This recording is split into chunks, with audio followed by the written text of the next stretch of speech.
Good morning, students. So today we are going to start our next chapter, new chapter, that is chapter 12th, that is sound.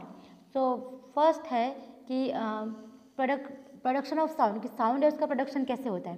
So sound is produce due to the vibration of objects. जब कोई भी object है वो vibrate होते हैं तब जाके क्या होता है, साउंड प्रोड्यूस होती है.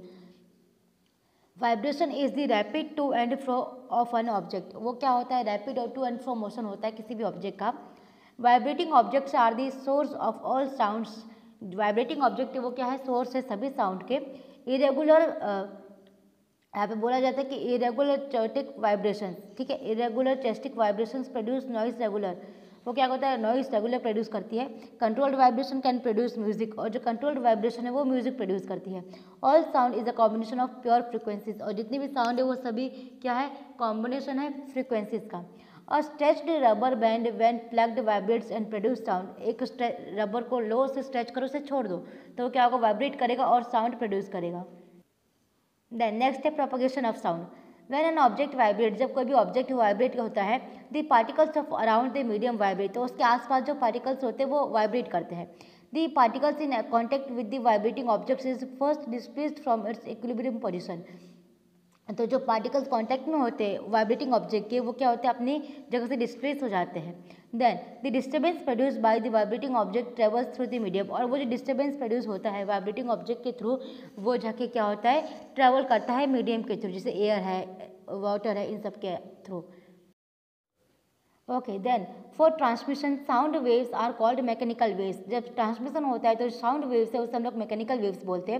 When a vibrating object move backward, जो वाइब्रेटिंग ऑब्जेक्ट है वो मूव करती है पीछे की तरफ, it forms a region of low pressure. वो क्या करती है, लो प्रेशर के लिए एक रीजन फॉर्म करती है जिसे हम लोग रेफ्लेक्शन बोलते हैं.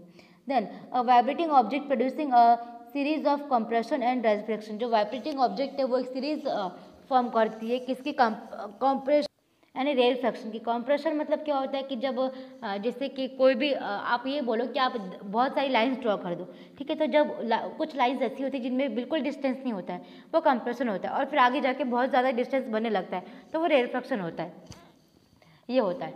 The next, in this waves the particles move back and forth parallel to the direction of propagation of the disturbance.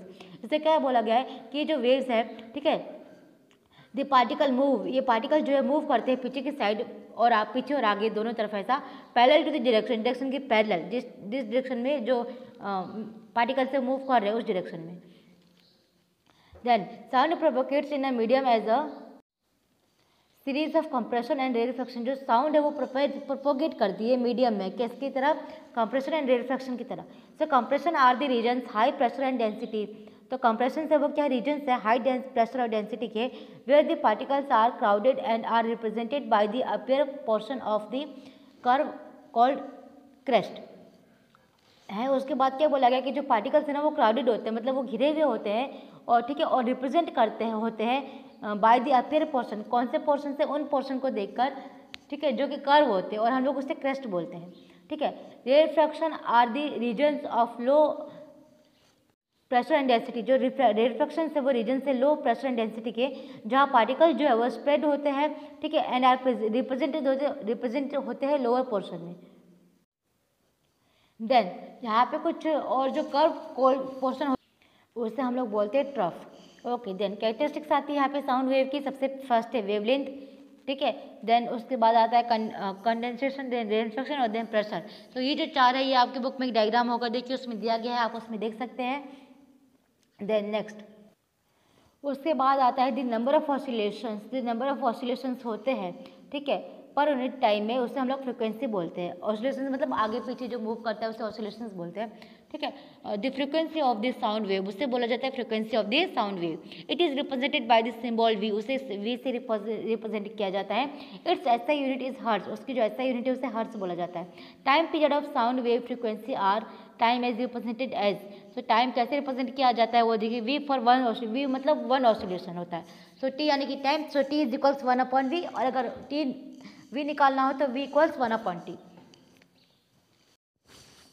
Then next है एम्पलीट्यूड ऑफ साउंड वेव. अब जहाँ पे एम्पलीट्यूड आता है साउंड वेव का, the amplitude of sound wave is the height of the crest और trough. तो amplitude जो होता है वो क्या होता है, हाइट होती है क्रेस्ट और ट्रफ की. तो it is represented by the letter A, capital A से इसे रिप्रेजेंट किया जाता है। इसके जो ऐसा यूनिट है वो सेम है जो डेंसिटी और प्रेशर की होती है। The wavelength is the distance between the crest of two waves that are next to each other. जो वेवलेंथ होती है वो डिस्टेंस होती है दो क्रेस्ट के बीच में, ठीक है, जो कि नेक्स्ट एक दूसरे के नेक्स्ट होती है। Then the amplitude is how high the crest are, जो एम्पलीट्यूड होती है वो इतना ही हाई होता है जितना क्रेस्ट है। Pitch and loudness of sound वो भी इतना ही होता है। यहाँ पे जो पिच है वो है कि देखिए कभी आप देखते हो कि किसी लड़के की जो आवाज़ होती है बहुत पतली होती है, जो लड़कों की आवाज़ होती है बहुत मोटी होती है। तो जितनी ज़्यादा पतली होगी उतनी ज़्यादा पिच हाई होगी, जितनी ज़्यादा मोटी होगी उतनी ज़्यादा पिच क्या होगी, लो होगी साउंड की। Then the pitch of the sound depends on the frequency is low, the sound has low pitch। अगर frequency low होगी sound की तो जो pitch है वो भी low होगी। Then speed of sound, the speed of sound is more in solid, solid जो है उसमें speed ज़्यादा होती है, ठीक है, less in liquid and has least in gases, liquid में less होती है और least होती है gases में। उसके बाद आता है रिफ्लेक्शन ऑफ साउंड, कि साउंड का रिफ्लेक्शन कैसे होता है।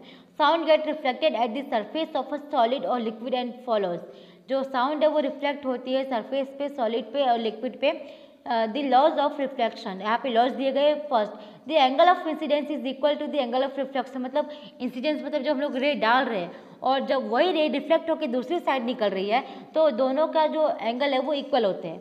Then the incident ray, the reflected ray and normal ray at the point of incidence all lie in the same plane. इससे बोला गया कि जो तीन रेज होती है, पहले इंसिडेंट रे होती है, सेकंड रिफ्लेक्टेड रे होती है, तीसरी दोनों के बीच में जो इक्वल पार्ट्स में डिवाइड करने के लिए हम लोग जो नॉर्मल लाइन खींचते हैं, तो इंसिडेंट, रिफ्लेक्टेड और नॉर्मल तीनों सेम प्लेन पे लाई करती है। सो आज का जो ये हमारा साउंड का जो चैप्टर था आज हम लोग इतना ही करेंगे। नेक्स्ट जो टॉपिक्स है वो हम लोग नेक्स्ट वीडियो जो है उसमें स्टार्ट करेंगे। Till then thank you.